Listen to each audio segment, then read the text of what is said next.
High friends, welcome to Pranali's kitchen. आज आपण छान आणि रुचकर आणि पौष्टिक अशी सोलकढी बनवलेली आहे। तर मी आता तुम्हाला ती दाखवणार आहे की आम्ही इथे UK मध्ये कशी बनवतो ती। तर हे जे कोकम आहेत ते मी गरम पाण्यामध्ये भिजत घातलेत आणि मी आता कोकमाचा आगळ काढून घेणार आहे। तर ते गरम पाण्यामध्ये छान असे भिजलेत आणि हे कोकोनट मिल्क आहे, रिच अँड क्रीमी। म्हणजे खूप असं छान असतं, ते जास्त पातळ पण नसतं, क्रीम असते पूर्ण कोकोनटची। आणि एक हिरवी मिरची घेतलेली आहे। त्याच्यानंतर इथे मी रोस्ट धना जिरा पावडर घेतले 1 चमचा आणि इथे मी ब्लॅक सी सॉल्ट घेतलेला आहे, कोथिंबीर घेतले। तर आता आपण सुरू करूया। तर आता मी आधी हा टीन ओपन करून घेते। तर मी तुम्हाला दाखवते की आमच्याकडे असा छान टीन मिळतो कोकोनट मिल्कचा, त्याची चव पण खूप छान असते। तर हे खूप असं घट्ट आहे ते, तर आपल्याला आता ते पातळ करून घ्यायला लागेल। तर मिक्सरमध्ये आता मी हे पूर्ण टीन काढून घेणार आहे। तर त्याच्यावरती क्रीम असते आणि त्याच्या आतमध्ये लिक्विड असतं, म्हणजे कोकोनट मिल्क असतं। तर ते आता आपल्याला एकसारखं करून घ्यायचं आहे। त्याच्यामुळे आता मी ते मिक्सरला फिरवून घेणार आहे। पण त्याच्या आधी मी एक हिरवी मिरची टाकणार आहे त्याच्यामध्ये, म्हणजे मग छान असं तिखट होईल ते थोडंसं। तर हिरवी मिरची त्याच्यामध्ये चांगली मिक्स होते।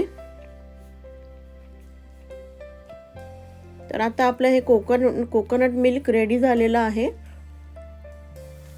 मस्त असं एकसारखं झालंय। आता ते आधी आपण गाळून घेऊया, म्हणजे आपण जी कोकम कढी बनवणार त्याच्यामध्ये, सोलकढी बनवणार त्याच्यामध्ये घट्ट असं काही राहणार नाही, एकसारखं होईल सगळं। तेवढं छान असं एकसारखं झालेलं आहे। तर गाळून घेऊया आता ते, आणि कोकमाचं पाणी सुद्धा तसंच गाळून घ्यायचंय।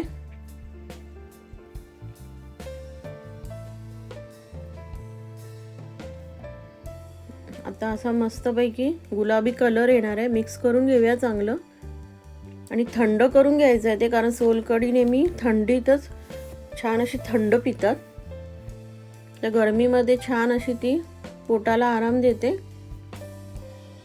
आणि जेव्हा आपण हेवी जेवतो, कधी चिकन किंवा फिश असं खाल्लं जातं, त्यावेळेला सोलकढी ही नेहमी प्यायची।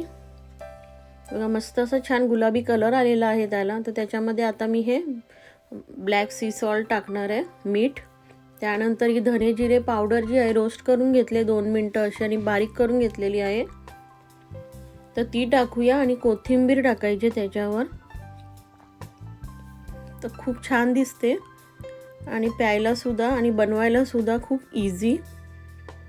तर तुम्हाला जर खोबरं किसून तुम्हाला त्याचं जर पाणी काढायचं असेल, कोकोनट मिल्क काढायचं असेल, तर ती सुद्धा एक प्रोसेस आहे। पण हे मला इझी वाटतं, त्याच्यामुळे आम्ही इथे अशी सोलकढी बनवून पितो।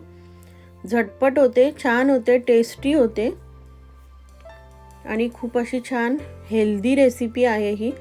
तर तुम्ही ही रेसिपी घरी नक्की ट्राय करा। तुम्हाला व्हिडिओ आवडला असेल तर लाईक, शेअर आणि सबस्क्राईब करा। तर तुम्ही आता हा व्हिडिओ वेळात वेळ काढून बघितल्याबद्दल धन्यवाद।